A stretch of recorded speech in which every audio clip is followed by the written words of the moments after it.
barrio, acá en Rosario, donde vivo, está habiendo un cambio. Están apareciendo construcciones de mediana altura, no rascacielos, nada por el estilo, pero sí construcciones de mediana altura que antes no existían, ¿sí? Que era un barrio de construcciones bajas. Por supuesto, esto impacta, bueno, a mí particularmente el tema de luminosidad no me afecta, hay algunas cercanas pero no tanto, sí el tema de la vista, la privacidad, pero a algunos vecinos incluso les ha impactado a nivel de la luminosidad desde ya, los que tienen la construcción al lado. Bueno, suponiendo que hubiera contratos de locación en curso, contratos de alquiler en curso, ¿cómo le afectaría esta circunstancia al contrato? ¿Tendría derecho el locatario, por ejemplo, a pedir una reducción del precio? ¿O acaso incluso algo más drástico, a resolver el contrato, a dejarlo sin efecto? Este es un caso del cual vamos a charlar. El segundo tema al cual me voy a referir tiene que ver con qué pasa cuando el locatario le quiere restituir, supongamos que sin nada extraño, o sea, simplemente se ha vencido el plazo del contrato y no se lo ha renovado, quiere restituir el inmueble, pero el locador no se lo recibe, se niega a recibirlo. ¿Por qué? Porque no está en el estado en que debe encontrarse. Bien sea porque no se respetan algunas pautas contractuales o si no el régimen legal supletoriamente aplicable. En un caso así, ¿tiene derecho el locador a negarse a recibir el inmueble, a negarse a la restitución? ¿O por el contrario debe recibirlo y en todo caso luego arreglar la cuestión por la vía resarcitoria que corresponda? Sobre estos dos aspectos ha incidido la reforma que introdujo el DNU, un decreto de necesidad y urgencia, 70 del año 2023. Soy Andrés Sánchez Herrero y te doy la bienvenida a esta presentación que forma parte de la serie en la cual analizo el impacto del decreto 70 del año 2023 sobre el régimen general de la locación. Primer tema para analizar entonces, la pérdida de luminosidad y su impacto sobre el contrato de locación. Para hablar sobre esto tengo que primero hacer una introducción a una responsabilidad o garantía que pesa sobre el locador. Me refiero a la garantía de saneamiento, en particular a la garantía o responsabilidad por vicios ocultos. Entonces, primero te parece, vamos a ver que es clave para entender cómo ha incidido la reforma en esta materia. Entonces, este repaso sobre todo va a ser, fundamental para los no abogados, para que entiendan lo que sigue, pero también es útil para el análisis jurídico para especialistas que voy a realizar a continuación. Así que me voy a tener un poco en esta cuestión. ¿Qué es entonces la garantía por saneamiento? Bueno, ahí tenemos proyectado el artículo 1220 del Código Civil y Comercial, que alude a esta garantía y dice que, fíjate, lo leo, resolución imputable al locador. El locatario puede resolver el contrato si el locador incumple la garantía de evicción o de vicios redimitorios. Este fue un tema que cuando analicé en otro video, la resolución por incumplimiento del locador, lo dejé pendiente. Bueno, ahora justamente es que lo estoy retomando. ¿Qué significa esta garantía? Bueno, vamos a lo básico. La garantía de saneamiento incluye dos garantías en realidad, por evicción y por vicios ocultos. La garantía por evicción está, no sé si decir definida, pero al menos en buena medida sí, en el artículo 1044 del Código Civil y Comercial, que estás viendo, ¿no? Y te lo leo. Contenido de la responsabilidad por evicción. La responsabilidad por evicción asegura la existencia y la legitimidad del derecho transmitido y se extiende a, inciso A, toda turbación de derecho, total o parcial, que recae sobre el bien por causa anterior o contemporánea a la adquisición. El ejemplo sería la venta de una cosa ajena, o en esto que estamos hablando, que es la locación, el alquiler de una cosa ajena. El locador, para poder, esto es una aclaración para no abogados, ¿no? El locador, para poder dar en locación el inmueble, tiene que estar legitimado, tiene que tener derecho a darle luz y goce a alguien que va a ser el inquilino. Típicamente ese derecho nace del derecho de propiedad, pero podría provenir de otro tipo de derechos que pudiera tener. Pero como sea, tiene que tener ese derecho. Entonces, si nuestro locador alquiló algo que no era suyo y no estaba legitimado para alquilar, bueno, obviamente el verdadero propietario, el propietario tiene derecho a recuperar la cosa. Bueno, eso sería un caso de evicción. Ahí nuestro locatario desamparado, pues no está protegido durante este caso, bueno, ¿qué va a hacer? Y bueno, va a tener que ir a reclamarle al locador, de ahí, y tiene la posibilidad de dejar el contrato sin efecto, de acuerdo con la norma que hemos leído. El segundo componente de la garantía de saneamiento tiene mucho más que ver con el tema que quiero analizar en esta presentación, que es la pérdida de luminosidad. Vamos a ver, es la garantía por vicios. La garantía por vicios está definida, por vicios ocultos, está definida en el artículo 1051 que pasó al ERTE, ¿no? Contenido de la responsabilidad por vicios ocultos. La responsabilidad por defectos ocultos se extiende a, inciso B, los vicios redivitorios, considerándose tales los defectos que hacen a la cosa impropia para su destino por razones estructurales o funcionales, o disminuyen su utilidad a tal extremo que de haberlos conocido el adquirente no la habría adquirido o su contraprestación hubiese sido significativamente menor. Bueno, esto es clave para entender cómo ha impactado la reforma, así que vamos a repasarlo. Nos dice la propia norma, aclaración para no abogados, vicio, defecto, algún defecto. De hecho, está en la norma misma. Estos defectos pueden ser estructurales. Imagínate, por ejemplo, que se alquila un inmueble que tiene una construcción cuyos postes de madera están podridos. Un ejemplo. Pueden ser funcionales, aunque no haya nada en la estructura. Por ejemplo, si se vende semilla que no tiene poder germinativo, o un toro sin capacidad procreadora, o un motor que tiene un rendimiento muy bajo. Más allá de lo estructural, hay algo funcional que no va. Y eso también es un defecto que da derecho a un reclamo. Pero también la norma habla, y esto es fundamental, de aquello que cuando la cosa, el defecto, disminuye la utilidad de la cosa a tal extremo que de haberlo sabido el adquirente no la habría adquirido o habría pagado un precio significativamente menor. Esto puede ser que disminuya por causas técnicas, por causas naturales o incluso por causas legales. Imagínate que se vende un fondo de comercio o se alquila un fondo de comercio y resulta que no tiene la habilitación legal para funcionar como tal. Y bueno, evidentemente ahí hay algo que afecta sensiblemente, radicalmente su utilidad. En fin, tenemos entonces que vos podés tener, que hay una responsabilidad del tramitente, en nuestro caso el locador, frente al adquirente, en nuestro caso el locatario, cuando hay evicción o hay vicios ocultos. ¿Y en qué consiste en concreto esa responsabilidad? Y acá estamos frente a un dato muy importante. Hay un dispositivo básico de protección que es el que resulta del artículo 1039. Vamos a repasarlo. Esto se aplica a todo caso en el cual haya evicción o vicios ocultos. Responsabilidad por saneamiento. Dice la norma, el acreedor de la obligación de saneamiento tiene derecho a optar entre A. Reclamar el saneamiento del título o la subsanación de los vicios. B. Reclamar un bien equivalente si el bien es fungible. C. Declarar la resolución del contrato. Entonces, primero, fíjate que acá se habla del acreedor de la obligación de saneamiento, que en nuestro ejemplo, nuestro tema, sería el locatario.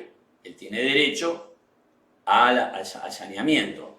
El deudor o el responsable de esta garantía es el locador. Y acá se abre un abanico de opciones, que son, o supongamos que fuera un defecto, que ya se va vinculando a la. Uno, o me arreglás el defecto, inciso A, o dos, me das otro bien equivalente que no tenga ese defecto, esto lo podemos aplicar yo para vender un auto 0 kilómetros que viene con defecto, ponele. O tres, dejar sin efecto el contrato. Entonces, mira, listo, este defecto está así, toma, te devuelvo lo que me diste, devuélveme lo que yo te di, si corresponde, y dale, y se terminó la historia. En el caso de la locación, si esto ocurriese, claro, normalmente va a ser más bien que lo que pagué hasta ahora, bien pagado, queda firme, y de acá en adelante toma, llévate la cosa y yo no te pago más y quedo liberado del contrato, y habrá que ver. Ahora, lo que quiero destacarte ahora es que estos dispositivos básicos de tutela, es un menú que tiene el beneficiario, lo que está en nuestro ejemplo, uno u otro, son objetivos. ¿En qué sentido objetivo? En que la responsabilidad del garante, el locador en nuestro caso, es objetiva. No importa si tuvo dolo, no abogados, dolo, intención. No importa si tuvo culpa o negligencia.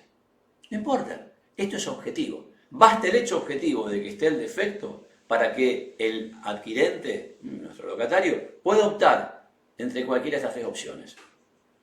Ahora bien, fíjate que no mencioné algo muy importante. Tiene derecho a ser indemnizado. Para eso tenemos que ir al artículo 1040 del Código Civil y Comercial. 1040 nos dice responsabilidad por daños.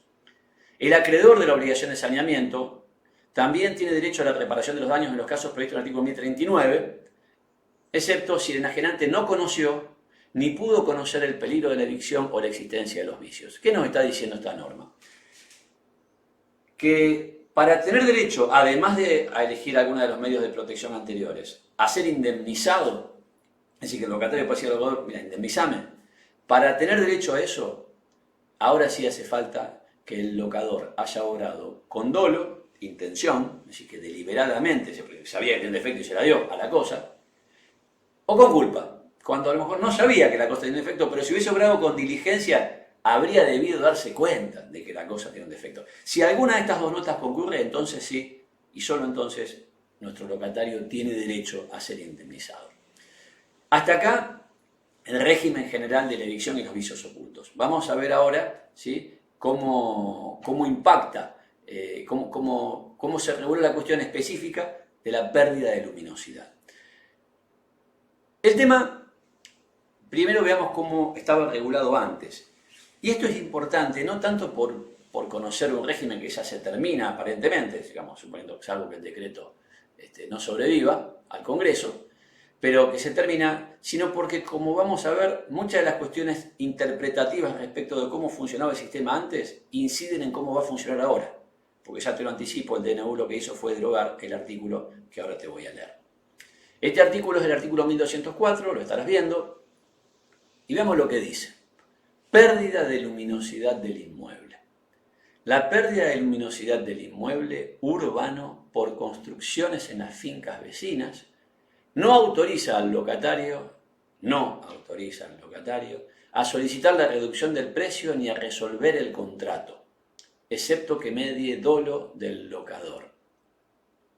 Bueno, entonces primero, para no abogados, recordemos, primer punto, estamos hablando de resolver el contrato, es dejarlo sin efecto por esta causa.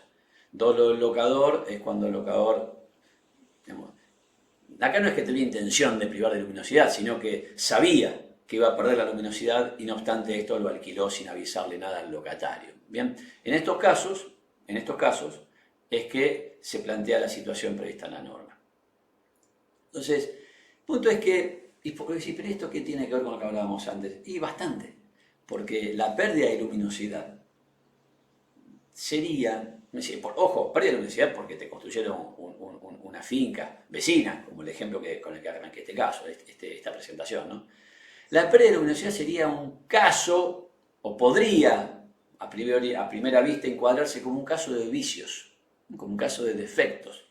¿Y qué es lo que está haciendo la norma? Está restringiendo. Está diciendo, no podés patalear. La pérdida de luminosidad por construcciones vecinas, no tenés derecho a hacerle ningún reclamo al locador. Esto es lo que nos está señalando la norma. Esto entonces implicó apartarse del criterio adoptado por el viejo Código Civil,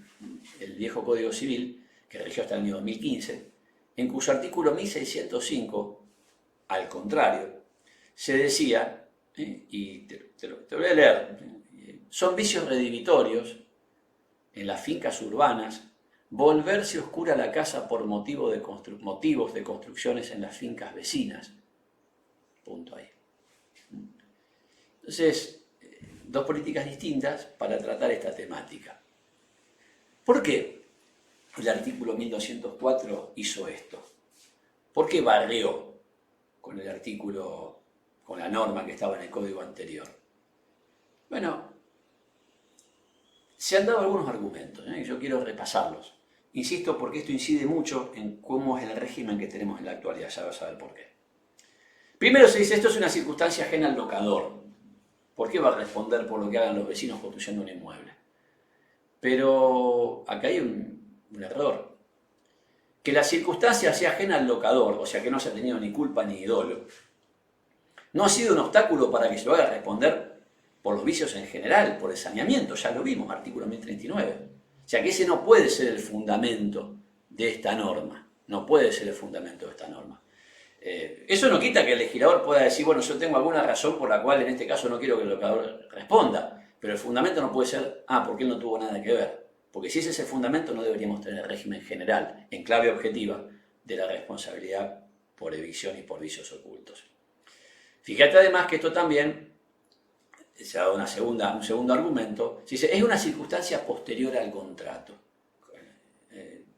El locador, por ejemplo, por la situación anterior, pero no por lo que venía de antes, pero no por lo que pasa después. Después construyeron el edificio. Acá tampoco estoy del todo de acuerdo. Y para esto tenemos que hacer una distinción. Es cierto que para que funcione el régimen de los vicios ocultos, el vicio, el defecto debe ser preexistente. Pero vamos a ponernos de acuerdo en qué significa preexistente. Por un lado vos tenés el defecto, el punto de corte en la entrega, ¿sí?, del bien.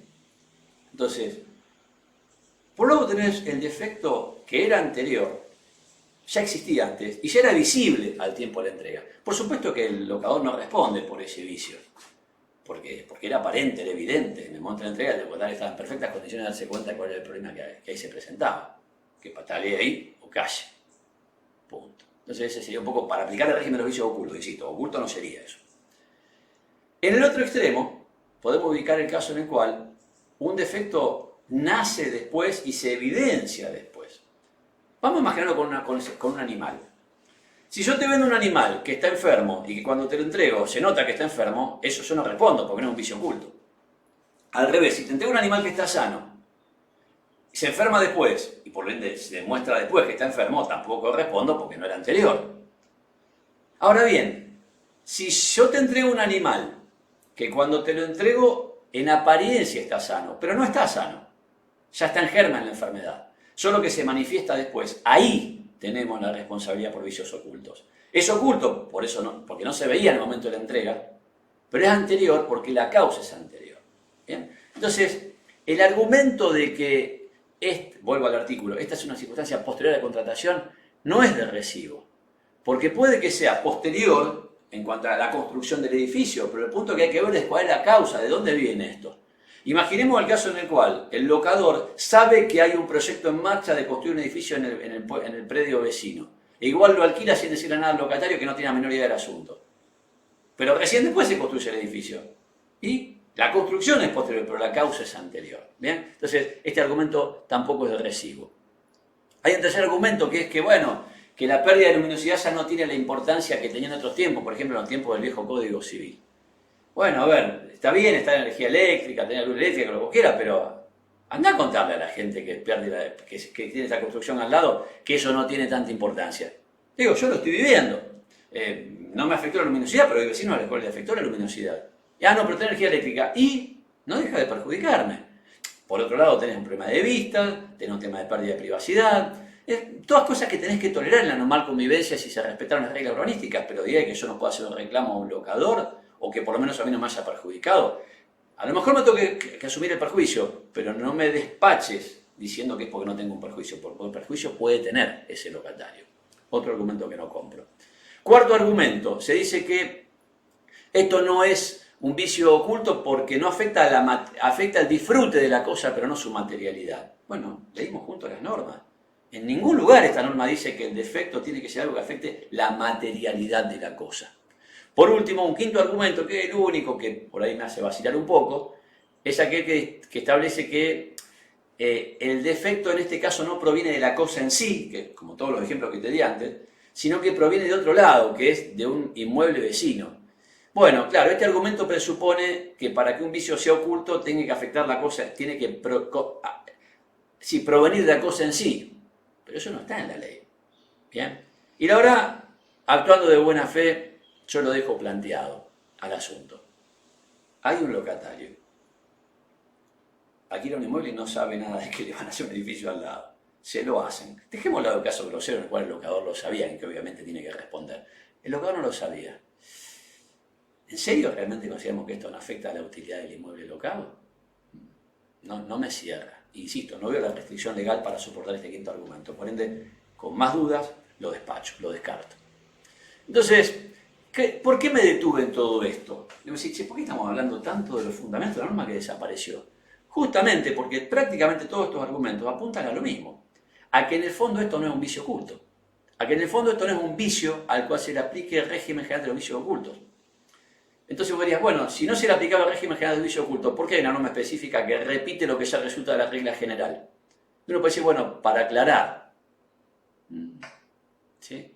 Yo tengo serias dudas de que podamos decir, así a priori en abstracto, que la pérdida de luminosidad jamás se encaja en lo que son los vicios ocultos. Ahora, no estoy de acuerdo. De hecho, fíjate que Vélez Arfi, ese artículo que te cité, no te leí la fuente, pero cita el digesto, el corpus iuris civil. O sea, en esta evolución milenaria que tiene la garantía por vicios ocultos, se ha considerado siempre que la pérdida de luminosidad podía llegar a constituir un caso de vicios ocultos. Insisto, no me cierra.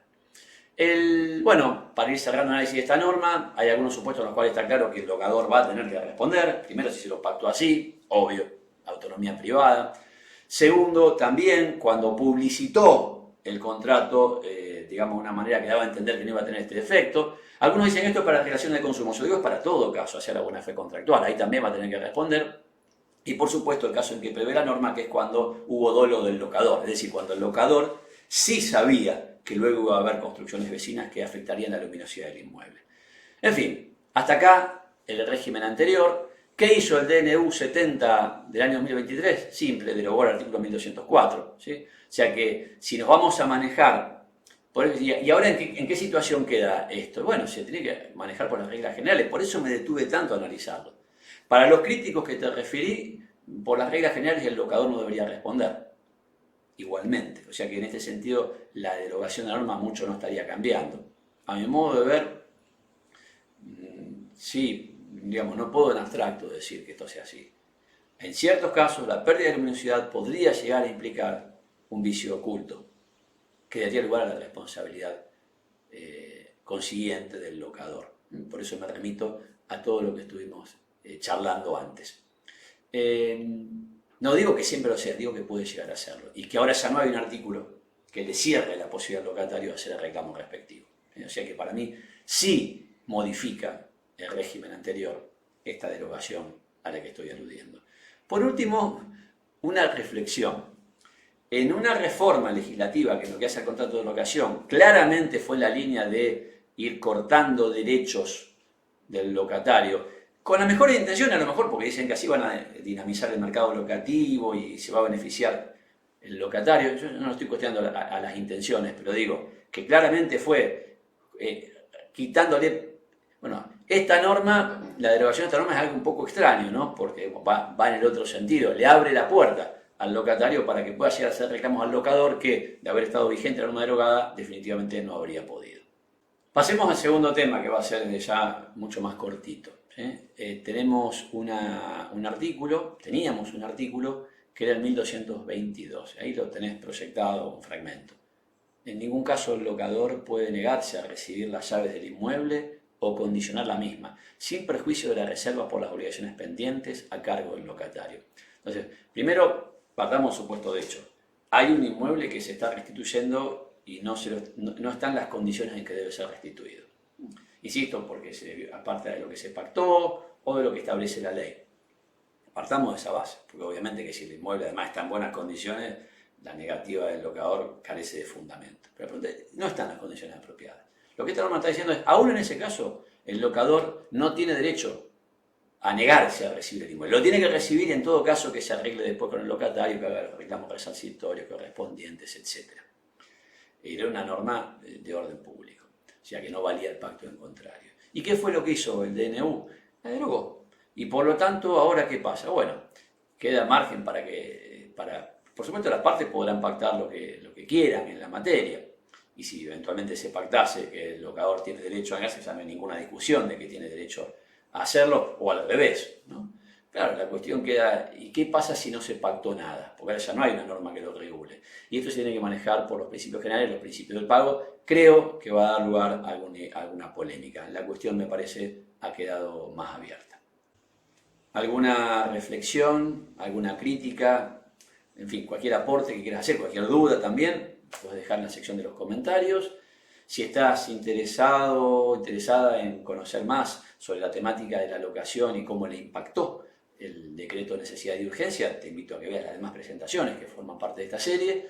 Y si querés conocer sobre el derecho a los contratos en general, están disponibles y te invito a que los veas los demás videos de este canal.